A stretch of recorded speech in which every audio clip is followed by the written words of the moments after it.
Para entender todo lo que se va diciendo al principio del vídeo, debéis ir escuchándolo todo hasta el final, porque al final se va aclarando y se entiende lo del principio. Y si lo escucháis 2 veces, mejor que mejor. Otra cosa, el audio.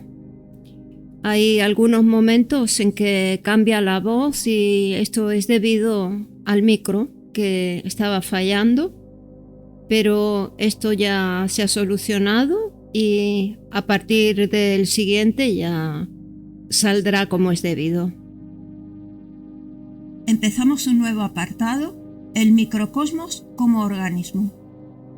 En este inciso se va a exponer el concepto orgánico del microcosmos y se va a estudiar su función general desde el punto de vista de la sabiduría hiperbórea.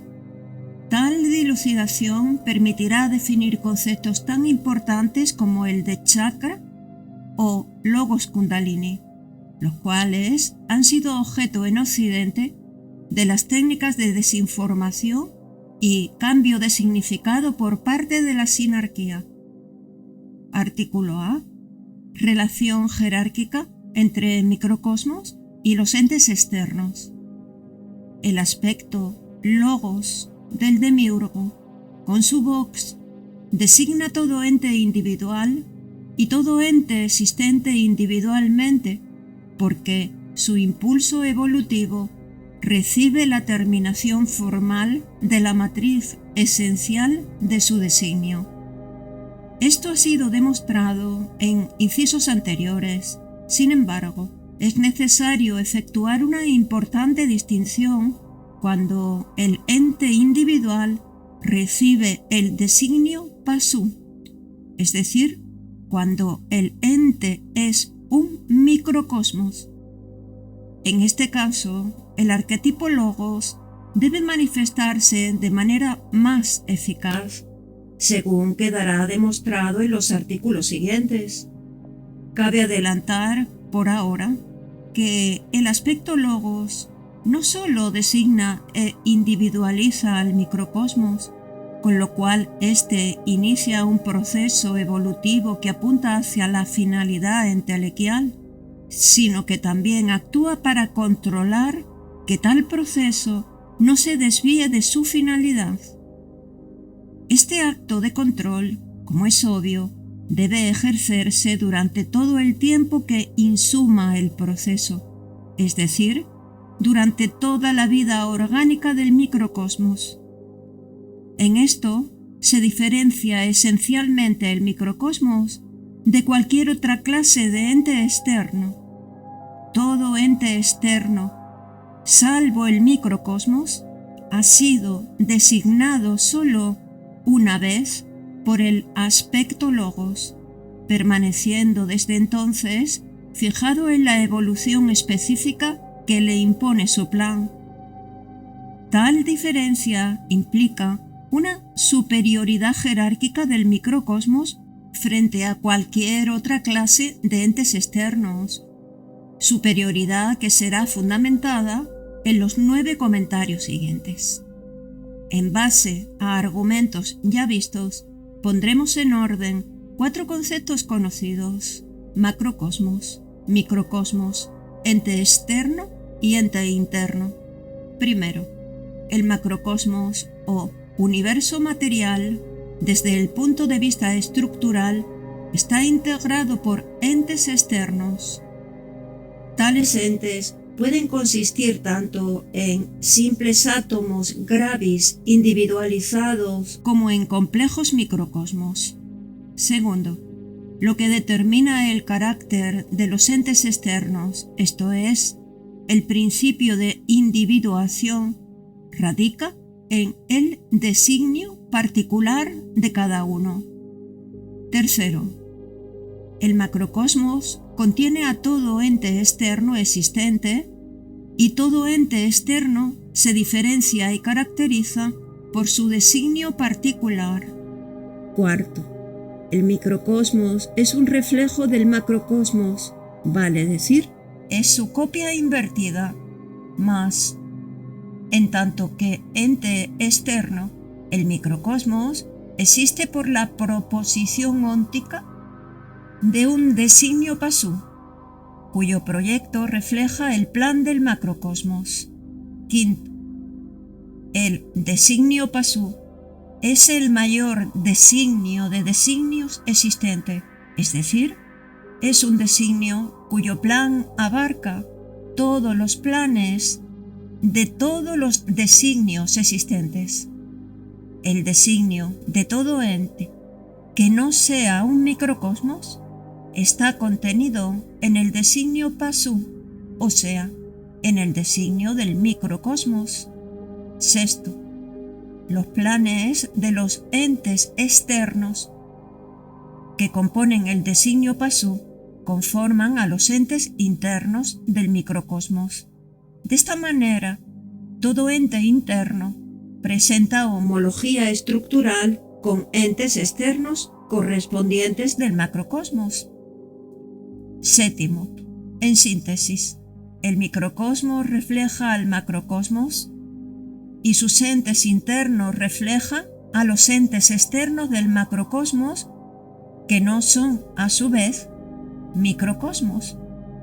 Se puede considerar, pues, que tanto macrocosmos como microcosmos son estructuras máximas, globales, que contienen e integran a los entes externos e internos como miembros respectivos, aunque en el caso del microcosmos, este también integre el macrocosmos en su carácter extremo de ente externo.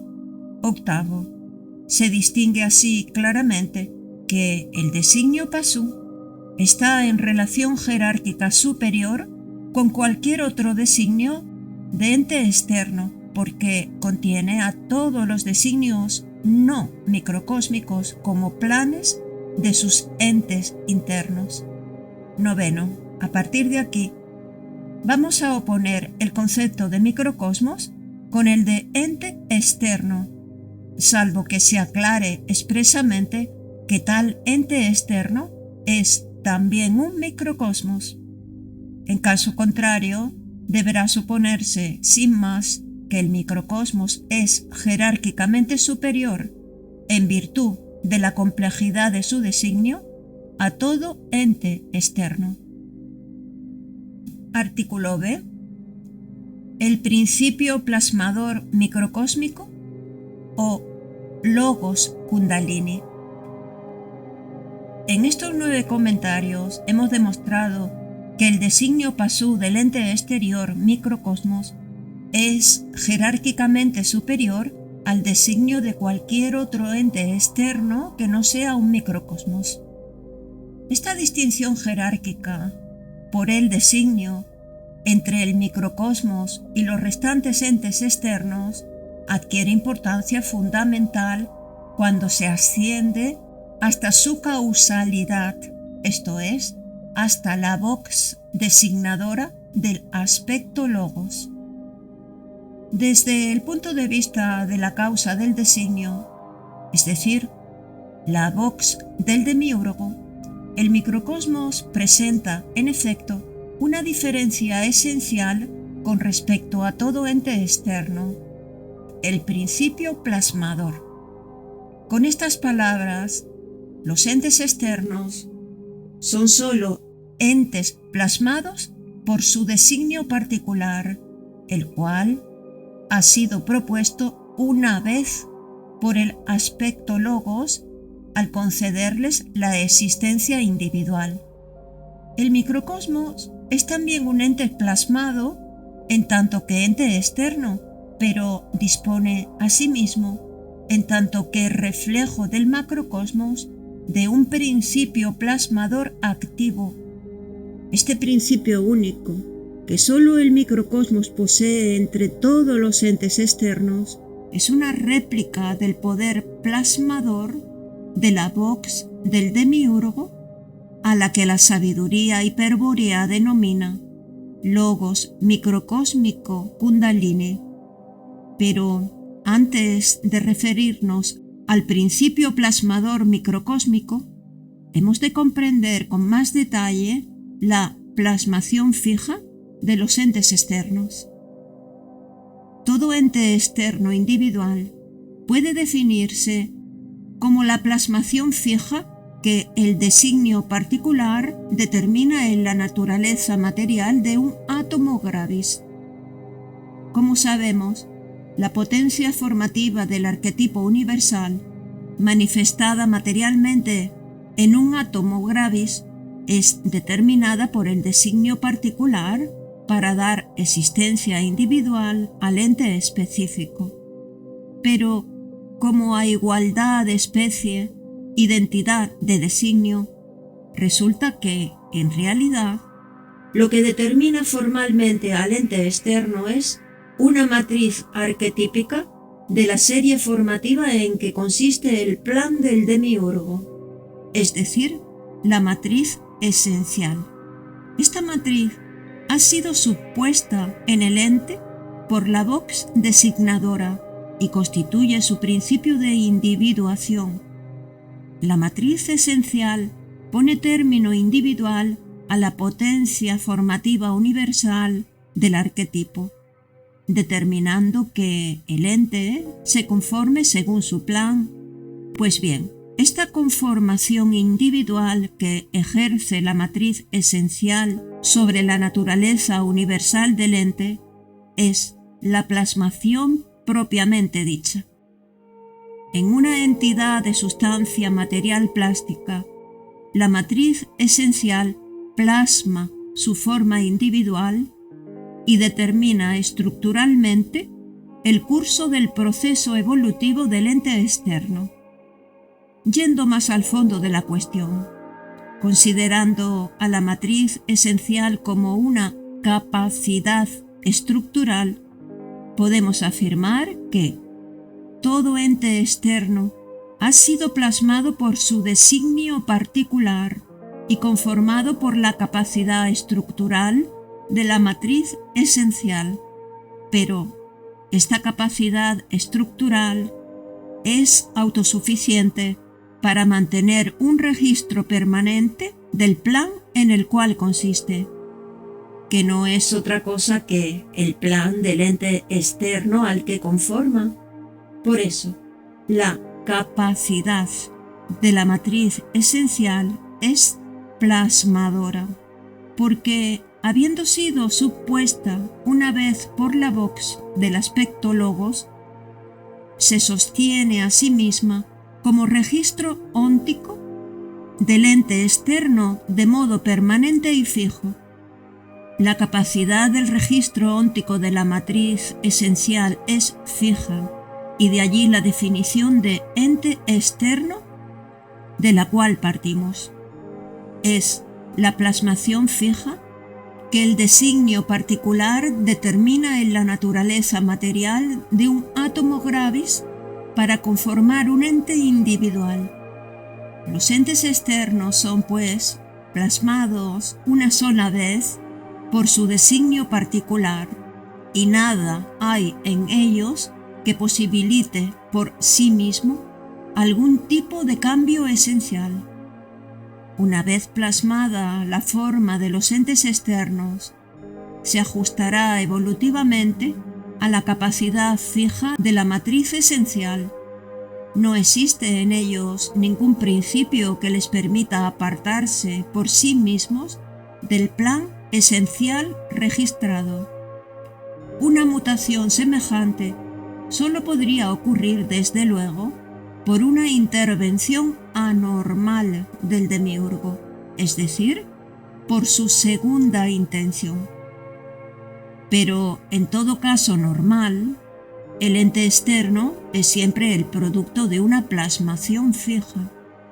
Y ahora podrá comprenderse que el caso es completamente distinto cuando el ente externo ha sido plasmado con el designio pasú, es decir, con el designio de jerarquía extrema, cuya capacidad estructural conforma al microcosmos óntico, porque, a diferencia de los entes externos, cuya plasmación es fija e inmutable por sí misma, el microcosmos dispone de un principio plasmador activo que no solo es quien ha plasmado la estructura microcósmica, sino quien tiene el poder para reproducir por sí mismo esta plasmación, es decir, para recrear el plan registrado tantas veces como fuese necesario. Pero este principio plasmador activo, el Logos Kundalini, no se encuentra presente en el microcosmos para posibilitar un apartamiento esencial del plan designado, sino todo lo contrario. Como se infiere de lo dicho, lo que el Logos Kundalini hace por sí mismo es asegurar que no ocurra un apartamiento del plan designado, reproduciéndolo tantas veces como fuese necesario para conformar esencialmente al microcosmos. Esto quiere decir que el principio plasmador cumple una misión específica en el microcosmos. Artículo C. La misión del Logos Kundalini. Habría que preguntar entonces, ¿cuál es la misión que debe cumplir el Logos Kundalini, el principio plasmador del microcosmos? Respuesta. La misión del Logos Kundalini consiste en controlar la función general orgánica del microcosmos. Aun cuando el concepto de función general orgánica sea definido más adelante, podemos adelantar aquí que la función general tiende hacia la entelequia manu, es decir, hacia la autonomía óntica. Resulta claro así que la misión de Kundalini consiste en asegurar el cumplimiento del objetivo microcósmico de la finalidad, controlando el proceso evolutivo. El apartamiento del plan designado o una derivación del objetivo microcósmico de la finalidad bastarán para causar la intervención activa del principio plasmador, quien intentará corregir de inmediato la falla operando sobre las matrices funcionales del designio. Para comprender esta operación con la que el Logos Kundalini concreta su misión, hay que relacionar previamente a las matrices funcionales del designio Pasu con los chakras que hemos mencionado en el artículo anterior. En efecto, para la sabiduría hiperbórea, las tapasignas fijas de los sectores innatos del registro óntico del Pasu, es decir, los chakras, son matrices funcionales del designio Pasu, cuya estructura consiste en esquemas de sí mismo anteriores. La misión del Logos Kundalini requiere operar sobre las matrices funcionales del designio Pasu para encauzar la evolución microcósmica, pero esto significa, según vemos, operar sobre los chakras, pues estos y aquellos son una y la misma cosa. Es claro así que solo una definición estructural del concepto chakra nos permitirá comprender con precisión la misión del Logos Kundalini. Artículo D. Definición estructural del concepto de chakra. Una definición estructural del concepto chakra solo puede adquirir significado pleno en un contexto orgánico. De allí debe partir la explicación de la descripción orgánica del microcosmos. Es necesario para ello considerar a los entes internos del microcosmos como órganos y definir al microcosmos como una estructura orgánica que los integra en su función general, esto es, una estructura viva, tal como el microcosmos se compone de miembros interrelacionados entre sí mediante enlaces energéticos o materiales de todo tipo, empero atendiendo a su función general puede afirmarse que la estructura microcósmica constituye un organismo cuyos miembros son órganos funcionalmente determinados. En este sentido, la función particular o característica de cada órgano contribuye o se integra a los fines de la función general del organismo. Por eso, en un organismo, la función general determina la función de cada órgano particular, y todas las funciones particulares están integradas en la función general. Ahora bien, toda función tiende hacia una finalidad, hacia una posición final o valor límite que determina por anticipado la dirección de su movimiento. En el caso de la función general del organismo microcósmico, esta finalidad no puede ser otra más que la entelequia manu. De aquí la afirmación de que la función general del organismo microcósmico tiende hacia la entelequia manu. Evidentemente, tal función general es la misma ley que hemos venido denominando función continua del proceso evolutivo y cuya representación gráfica es la curva hélix de la figura 56. Solo nos falta agregar que los órganos, aun cuando se hallen funcionalmente compenetrados en el organismo, son en realidad entes internos del microcosmos. Vale pues, para ellos, la definición dada en el comentario sexto. Los planes de los entes externos que componen el designio Pasu conforman a los entes internos del microcosmos. De esta manera, todo ente interno presenta homología estructural con entes externos correspondientes del macrocosmos. Si los órganos son entes internos del microcosmos, conformados por planes de entes externos contenidos en el designio Pasu, cabe indagar cómo determinan estos planes la función particular de los órganos, de tal modo que la misma se integre en la función general orgánica. Y, más concretamente, ¿cómo operan estos planes para conformar a los órganos donde radica su actividad? Vamos a responder a estas cuestiones paso a paso. Todo se hará claro en cuanto consideremos que los entes internos del microcosmos, en tanto que órganos, contienen cada uno un sector innato del registro óntico del Pasu. Resulta fácil entonces comprender que es el plan registrado en tales sectores el que conforma al órgano y determina su función con más detalle. En los sectores innatos se hallan registrados los esquemas de sí mismo anteriores. Estos esquemas contribuyen desde la compleción del alma a perfeccionar el microcosmos viviente. Para ejemplificar esta contribución, podemos considerar que cada órgano o elemento orgánico de la estructura microcósmica está funcionalmente determinado por un esquema innato. Cada glándula endocrina, por ejemplo, está prefigurada en su sector innato por un esquema anterior que la conforma y regula funcionalmente.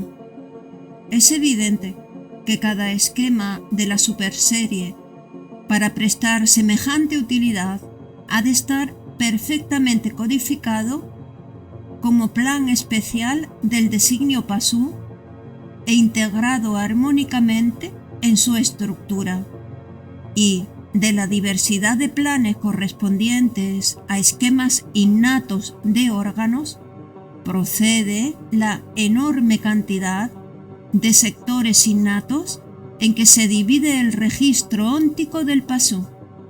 Hay que advertir que cada sector innato, uno por cada órgano lleva un tapasigno, fija o chakra, lo que debe dar una idea de que los mismos se cuentan por millones en el microcosmos.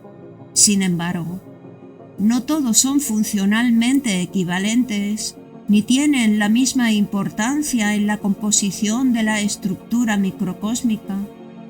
Universalmente, y la sabiduría hiperbórea coincide con ello, se ha convenido en señalar como los más importantes, desde el punto de vista del objetivo microcósmico de la finalidad, a 7 chakras.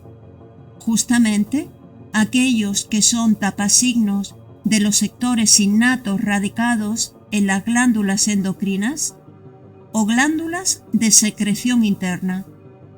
Los nombres de estos chakras se darán más adelante, en el inciso Posibilidades de la vía tántrica, donde se explicará también por qué el virya despierto no deberá jamás provocar la actividad del logos kundalini por medio de la yoga. A estos 7 chakras nos vamos a referir ahora para explicar concretamente la función del principio plasmador, pero las conclusiones expuestas pueden aplicarse sin inconveniente para interpretar la intervención del logos kundalini en cualquier sector innato del registro óntico del pasú. Pero antes de entrar en el tema de los chakras orgánicos, conviene aclarar el alcance de la definición anterior. Aun cuando los sectores innatos hayan sido definidos como contenidos orgánicos, es decir, como registros radicados en los órganos, tal definición no debe ser interpretada en sentido excesivamente literal. Esta aclaración tiene como objetivo evitar la creencia ingenua de que bastaría, por ejemplo, con remover un órgano para eliminar el sector innato radicado o contenido en él. La verdad, en cambio, es completamente opuesta. La eliminación de un órgano no afecta en absoluto al sector innato que lo conforma. ¿Por qué? Respuesta: porque el sector innato, cuyo registro plasma al órgano, se halla en realidad plasmado en el alma del pasú, en su cuerpo doble o astral. El plan registrado, la matriz funcional del órgano, es lo que está supuesto en el órgano como término de su entidad, lo que radica en él y subsiste como fundamento de su existencia individual. Pero el sector innato, cuyo registro consiste en dicho plan, se halla fundado a su vez en la complexión del alma, recibiendo de ella su base metafísica. Teniendo en cuenta esta aclaración, consideremos ahora un chakra particular, por ejemplo, el llamado ajna, cuyo sector innato se encuentra radicado en la glándula hipófisis. El razonamiento que hay que hacer es el siguiente. En el sector innato de la glándula hipófisis existe el registro de un esquema anterior cuyo plan consiste en el proyecto de una glándula hipófisis experimental, es decir, un esquema hereditario proyectado experimentalmente por selección filogenética a partir del principio de la metempsicosis progresiva. La glándula hipófisis real del pasú se conforma en base a dicho esquema hereditario registrado en el sector innato. Para que ello ocurra, el esquema hereditario de la glándula hipófisis ha de estar supuesto en la entidad glandular para poner término individual a su naturaleza universal arquetípica. La conformación de la glándula real es, entonces, el efecto de la plasmación que le impone el esquema hereditario. El esquema hereditario opera así como una matriz plasmadora de la serie formativa del designio, más ¿qué clase de matriz?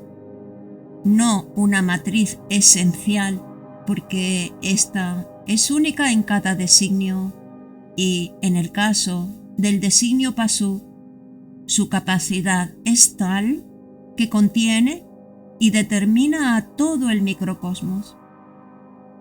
Respuesta: el esquema hereditario de la glándula hipófisis, así como cualquiera semejante, es una matriz funcional del designio Pasú, pero toda matriz funcional es un plan contenido en el designio caracol o en el designio serpiente, los cuales se hallan relacionados entre sí jerárquicamente. Según vimos en el artículo F, página 458, la sabiduría hiperbórea, en efecto, afirma que el designio caracol y el designio serpiente que le está subordinado ocupa una posición sobresaliente dentro del designio Pasú, porque en tal designio subyace el principio del movimiento energético, de cualquier naturaleza que éste sea. ¿Qué quiere decir esto? Respuesta: que el movimiento de la energía siempre sigue una ley formal cuya descripción corresponde con la misma matriz arquetípica del designio caracol. A las matrices arquetípicas del designio caracol que determinan la forma del movimiento energético, psíquico o vital, la sabiduría hiperbórea las denomina matrices funcionales.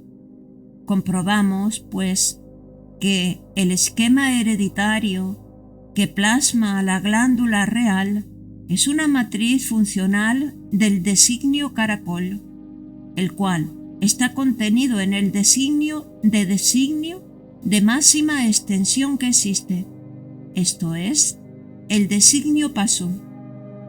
Podemos entender ahora la definición ya adelantada. Los chakras son matrices funcionales del designio Pasú, cuya estructura consiste en esquemas de sí mismo anteriores, pero los chakras son tapasignos fijas, es decir, imágenes fijas, que sellan los sectores innatos del registro óntico del Pasú. ¿Qué significan estas imágenes que se destacan nítidamente sobre los sectores innatos y, por consiguiente, sobre la pantalla óntica de los órganos? Respuesta: en primer lugar, los tapasignos son fijas porque los órganos son entes internos, es decir, entes plasmados permanentemente por el registro de la matriz funcional. En segundo lugar, hay que considerar a la imagen fija del tapasigno chakra como una representación sémica del esquema hereditario registrado. La imagen del chakra es un símbolo que prefigura a la estructura del esquema hereditario y, con todo rigor, puede afirmarse que tal imagen expresa simbólicamente a la capacidad del sector innato. En resumen, en el sector innato de la glándula hipófisis real se encuentra registrado un esquema hereditario, el plan de la glándula hipófisis, en base a la cual aquella se conforma y adquiere identidad orgánica. El esquema hereditario no solo conforma al órgano, sino que determina su función particular. Ello ocurre porque el esquema hereditario es también una matriz funcional, es decir, una matriz arquetípica del designio caracol, el cual rige todas las leyes formales de la energía micro o macrocósmica. Sobre la glándula hipófisis real en su pantalla óptica se distingue una imagen fija o tapasigno del sector innato. Es el chakra Ajna, que representa sémicamente al esquema hereditario registrado, a la capacidad del registro.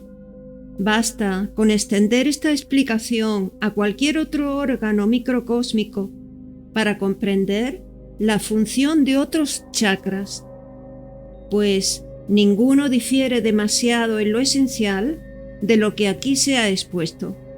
Y con esto queda completada la definición estructural del concepto de chakra, a la cual hemos comprendido en un contexto orgánico. Ya el próximo día abordaremos el artículo "El principio plasmador radica en el germen microcósmico". Y ya solo quiero recordaros que os suscribáis y, si podéis, que os unáis al canal. De esa forma me ayudáis a que pueda continuar realizando estos vídeos. Un abrazo a todos, que estéis bien, os espero.